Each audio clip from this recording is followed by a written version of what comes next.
In transformation in any capacity, whether it be relationships, business, anything in life, I think you need three things. I think you have to have a system or process. You have to have a community of people that can help you, and you have to have a coach or mentor who's going to kind of be the guiding person along the way. Now, there's a lot of different of all of those, and I think you have to find the right one that works for you. There's no right one for everybody. And so one of the people I've met along the way, and I know that one of my good friends and colleagues, Stephen Hughes, really spoke very highly of and introduced me to, is Barbara Barnes. And she has a fantastic program to help real estate agents, and I imagine other real estate related professionals build their business, the probate niche. And so she and I had a talk, and I said, hey, I have to record this on YouTube and share this with people I know. So here we are, Barbara Barnes. Thank you so much for taking time with us today. Thank you. I appreciate your time, and I appreciate you having me here. It means a lot to me. Well, thanks. And you're coming today from Washington, D.C.? Yes, the D.C. DMV area, correct. DMV, for those of you know, is the district, Maryland, and Virginia. Yeah. So if you know, you know. If you don't know, you're not going to get too far in the DMV, that's for sure. So tell us how did you get into probate real estate, and give us a little background as to how you got from there to your Academy of Probate. Yeah, absolutely. So I quit my job when I was 26 years old. I got my real estate license when I was 25. Purchased my first house when I was 24. And didn't have the best experience with my realtor. So I was like, all of my coworkers was like, you should just get a real estate license, right? So on my journey of becoming a realtor, my broker at the time, he was like, well, Barbara, mind you, I'm making like $18 an hour. I'm not even thinking big. He's like, well, we have we have agents in here making six figures. I think you can do it. And then he talked about flipping a contract, which is wholesaling. He was like, you should come to my classes and learn more. I am an avid learner. Like, I feel like I'm a lifetime learner. So I just started understanding and just learning the business, right? So I went to this one training, and this young gentleman around my age at the time, he was like, yeah, I paid off all my debt, right? And this is when I first got into business. He was like, I paid off all my debt. I started calling these people in probate, right? At the time, I'm 25, 26. I don't know what probate is, right? So he was like, you should try it. And so he took me down to the courthouse, showed me how to get the data, and I became fascinated by the niche. So 4 months later, of cold calling probate, right? This is when I first got into the business almost 2 years ago. I did my first wholesale deal, and I made $20,000. Okay. Yes. So next thing you know, a few months later, I made $15,000. And then the next couple of months later, I made like $30,000. So I started to research probate, right? I wanted to know more, not just making money in real estate, but I wanted to learn the niche on a deeper level. So then I just kept researching. I kept just praying, like, is this what I'm supposed to do? So with the niche itself, you get the opportunity of investment opportunities. And if you're a realtor, you get the opportunity of listing opportunities, okay? So that's the reason why it's powerful to me. And that's kind of how I got started in it. So fast forward to the Academy of Probate. So a lot of my colleagues, even myself, I was trying to find, the best solution for getting a certification. Right. But I learned so much in the niche. Like, we could talk for hours, right? Hours. For hours, right? I'm like, you know what? I feel like I'm a dominating force in this space. Like, I can sit and have a conversation with anybody probate related, and as it pertains to real estate. So I decided to create a certification program for realtors, CPRE, Certified Probate Real Estate Expert, because I felt that in the market of education, it was some things lacking. Okay. So what I found was lacking was the fact that you'll buy a program and then that's it. And you're still kind of stuck. So what I do with my program is you get the certification, and then you also get 2 coaching calls with me. The reason why I do the coaching calls is because I want to make sure you understand the information that I'm giving. I want to make sure that I'm really adding true value to your life. And I want to make sure that you understand how to get the leads. The biggest thing in the probate space, people's like, I don't know how to get the leads. What do I go to the courthouse and say? How do I do it?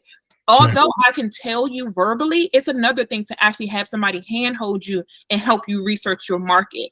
So my job and my calling is to make sure that people can actually quantify, the course that they purchase, but also their efforts, right? Right. And if I say, hey, you know what, your market is this, and I give them a fair assessment, they feel like they got the value that they paid for. So that's kind of fast forward where I am now in probate. And it just became a love of mine because it has always garnered me success in real estate. And when I first got into the business, it's hard. It's hard to try to find your way, who works well with you. And what I learned in the probate space is people hire you because they trust you and they feel that you care about them. You don't have to have any experience in this business in order for somebody to trust you. And having a good heart and having a great affinity for people, it can garner you a lot of success in the probate space. Okay, there's a lot to unpack there. And as you watch, you can see why I met this gal, like, wow, my kind of guy, because like you can wake me up at 3 a.m. If you want to talk about probate, I can go on for hours too. And it's because of love, the passion, the success I've had and want to share with other people. And I know I shared that with you. So let's go back to a little bit of some of the things you said. One was that in addition, it's not just about getting listings, it's also about investing. I think likewise, it's not just about investing, it's also about listings. I know for me personally, I got into real estate to make wealth, not just a job. I didn't look just to get another job. I looked to get a business I could build as well as could accumulate wealth, and real estate was a tool to get there. So talk about how the probate niche offers maybe unique opportunity for wealth building versus some of the other methods of real estate. Because a lot of times in a probate space, understanding that someone is passed, like specifically in the DC market, we're in an older market, right? Like our homes are old, right? And with that being said, when someone owns their house for 30, 40 plus years, a lot of times there's deferred maintenance. Right. People don't keep up the property, or, it's just not in the condition of being market ready, right? Because unfortunately, we don't plan to pass, right? So with that being said, the responsibility is now on one individual, typically the person representative. I mean, there can be multiple PRs, but typically it's about one PR. And now this person has the burden of upkeeping the decedent's house, and then they still have their own affairs. So a lot of the properties in the probate space do need work, and they're either paid off, they have a lot of equity in them, and some cases they have reverse mortgages, but a lot of times they garner a lot of equity and they need work. So I find that probably about 70% of the opportunities are opportunities for investors to find a deal. And then it's also an opportunity for a realtor to find an investment listing, if you will, where they could garner and make, both sides of the deal, if that makes sense. Yeah, no, I think it makes a lot of sense. I see the same thing. I see developers make a lot of money in real estate. In some ways, they feel like I'm a developer, but the property is about 70% developed. And I don't have to do all the work. I could just take the property as the listing and sell it, or as an investor and finish the fix up and bring it to market. And so I think definitely probate, of all the real estate, you can hold open houses. You're not going to find a house that's off market, or you're not going to find a house that you could add value to and make an investment on, or door knocking typically. But probate, you're really targeting those properties, like you say, a good percentage are ready for a value add, or just a tear down, or a flip of some sort, or addition, or deferred maintenance. And so you're kind of starting with a population of houses that fit there. Another thing you talked about was the certifications. And so I think certifications really fill two needs. One is that it's a recognition of finishing a certain amount of learning. Right? It's like you finish the class, you get the certificate. If you don't finish the class, you don't get it. And the second, I know in law in particular, attorneys are very focused on whether you have a certificate or not. In California, I don't know if that's true in Washington or DMV or elsewhere. Talk about the value of your CPRE certification program. Yes, absolutely. So the CPRE program is only for realtors. And what makes my certification unique is the fact that just because you pass the class, you don't get the certification. You have what? You what?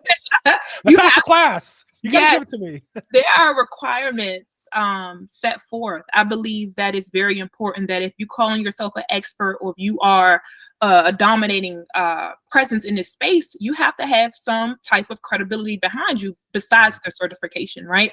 So for me, in order for me to provide you the certification and the use of the certification, you have to be in good standing with your real estate board. So what does that mean? You have to send me proof from your real estate commission that you're in good standing. Also, not only being in good standing, you can't have any disciplinary actions against you, right?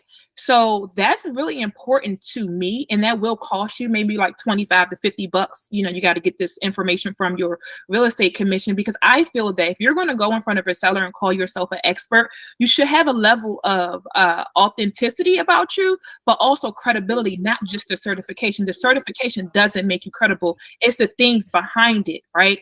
So another thing that my certification offers, and that you have to technically, that is required, you can't be brand new and haven't had any transactions. You have to at least close at least 3 deals, right? I don't care if it was a buyer, if it was a seller. I have to know that you can get through a transaction. It's one thing to, like I said, get a certification and put your name on it. Is another thing to say I actually help people already in real estate.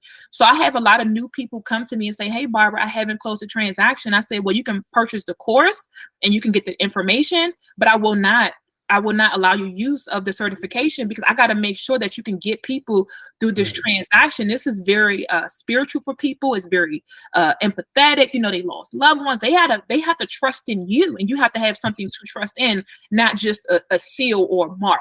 So that's kind of why mine is a little bit different. I believe in being a person of character. And and I've not taken your course. I was just introduced to it when we met a couple weeks ago. Again, by a very good friend who speaks really highly of it.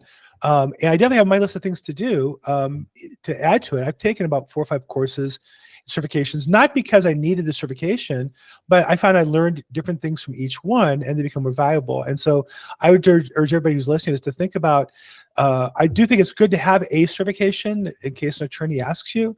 But more than that, I think, is pursue the knowledge and be the expert. And this is another way you can do that. One of the things I know that distinguishes your program from I think any other I'm aware of, is the coaching being more hands-on, that you're actually kind of in the trenches. And I know personally, I do a coaching call for another company, a competitor of yours, and I feel like my value add there is I'm out every day looking for listings and selling houses, and I'm sharing what I'm really doing. I don't necessarily take the role as their coach. I'm more a moderator of a weekly meeting, and I'm glad to help where I can. But tell us about what you do that's actually hands-on to help the person who's looking for that kind of relationship. Yeah, absolutely. So first, I want to know more about the individual, right? Because we're all in different phases and different journeys in the real estate space. Right. And I'm just having a heart-to-heart conversation, like, why do you feel that you want to do this niche? Why is this important? Mm-hmm. What value can you bring the personal representative, right? Do you understand the information? Like, I need to know that, right? Mm-hmm. Because if you really want to be successful in a niche, it's not just about buying a course. So a lot of times, like, I had a young lady call me yesterday, and she was like, Barbara, I'm still just trying to put the pieces together, right? She's like, this particular young lady, she actually purchased other certifications, and she was like, I just like the way you deliver the knowledge. So I'm like, hey, listen, get your spreadsheet out when you go. And I tell her, every market, right? Like in the DC market, we're very blessed because we can get the petition online for free. You can't do that in every market. So if you're in a market where you can't do that, the question is, how do you get this data? So for me, I'm actually helping you research your market to give you real hands-on coaching, right? I'm not necessarily like your business coach, but in the sense that, okay, this is how you get the data, right? And seeing whether that works for you. Because I tell, it's this whole wholesaling, if you're an investor or whatever, this whole virtual wholesaling type thing, but I don't want to get into that. You can always pick any market and be successful, but if you're a realtor in a specific market, you want to know how to extract this data, because it's not like a list where you can go pull an absentee owner, where you can just go, pull a list. No, it's a very hands-on process. And sometimes, like I said, just getting the information or researching YouTube or something, it's not enough. Like, you really need somebody who knows what they're looking at, or knows how to, look at your county website and say, okay, this is how you do it. When you look at the case number, like in DC, our case number is 2024 ADM 000001. So what do I mean by that? I know that the way that they construct the case number is by year, acronym, and then it's followed by digits. Now, in your county, that may be different. So if I tell you this is how you look for the data in my county, it would be irrelevant to you because it's not how it is in your county. So Right. really understanding how to extract that data and actually get quality leads. I feel like probate is actually the number one niche in real estate because there's so much motivation within itself, right? A lot of you have to probate someone passed, then you have a lot of times they're tax delinquent, unfortunately. A lot of times they're pre-foreclosure, unfortunately. They have all these stacked level of motivations, but the question is, how do you get that lead, right? It's so much quality in the lead that is not the easiest lead to find. So I want to make sure that in your market that you can actually get that data and have success. And I think it takes that personal relationship. I know when I do the coaching calls I do, I try to say to people, look, I work in LA County, we're a particular way of doing business. It varies by laws vary by state, practices vary by county. You need to copy what I do in your area to be the expert in your area. There's some general principles I can share, but there's a difference between knowing the general principles and knowing that nomenclature on the case files, how you find the cases, how you look them up, how you get access to data. And I think that's what was exciting when I saw your coaching program. And again, what Stephen really emphasized. So look, obviously there's a lot there, Barbara. I really appreciate your time today. We can go on for hours, but I don't know that my YouTube channel has that kind of following. So let's give people a shortcut if they want more information from you. I know you have the Academy of Probate.com. Talk a little bit about what that, can't share my screen. What? Stop sharing. Hold on a second. It said I can't share my screen. What do you mean? It's my screen. There we go. academyofprobate.com. And that's where somebody who's interested in the coaching or getting the class and the certification can go to, correct? Correct. Yes. So the academyofprobate.com, it's my website. It is a site where I host the actual CPRE designation. And then also under the education section, I have a probate blueprint, just a beginner's course, whether you're a real estate agent or you're a real estate investor, and you just kind of want to have an idea of the niche, right? It just gives you different thoughts and different, ideals about it. But, the CPRE is literally just for realtors. I think that's important that we distinguish ourselves in this market because, real estate investors, when you're an investor, you're not governed by, a real estate commission, right? So I want to add a lot of value to agents too, because it's like, you just buy certifications and then that's it. Like, no, I have a certain code of ethics. I have to be, in good standing in order to use this certification. I have to have a background of success, right? You got to at least close 3 transactions. And then what happens is when you project that to the seller, your selling proposition, it gives you more credibility. So the reason why I have the Academy of Probate, in short, is because I want to not only have this offering to agents and investors, but when you tell the seller, they go to the site and it's a beautiful site. It's real. And I'm a real person. So even if a seller wanted to schedule a call with me, they can schedule a call. And I'm always happy to have a conversation. So that's the Academy of Probate. And then well, hold on. Before you go any further, I just want to point out, I'm big on free. So I always tell people, start with the free resources and see if it's a fit for you or not. So you have the Probate Real Estate Mastermind free online community. Start there, right? Yeah. And go to Academy of Probate, click on that. And then from there, if you get a taste and want more, then she has the blueprint and then the CPRE designation. Okay, go ahead. I'm sorry. I didn't mean to cut you off. And then I was going to talk about the free ebook too. There you go. About free. Yes. So then the probateniche.com, it's just a free ebook that you can get, and it pretty much lays down the steps for you. What you got to look for when you go to your courthouse, the spreadsheets that you need, the technology that you need. So it's pretty much, it encompasses a lot in that ebook. And it's a lot of value that I feel that can really help others. Fantastic. So that's the probateniche.com. And then you have one more resource also, which is the probateniche.com/script. So talk about that a little bit. Yes. So I have this belief because I started my career with cold calling, but as I, tenured this industry, a lot of people are scared of getting on the phone. So I created a script. I call it, it's really a passive script, a passive cold call script. It's not a forward script, right? So how can I compel someone to want to work with Barbara without necessarily being the boss, right? So like I have virtual assistants who work for me. So when they call on my behalf. Hey, Barbara, you know, my team lead asked me to give you a call. So it takes the shift off of the person as the be all end all to like, okay, let me passively call you and see what response I get.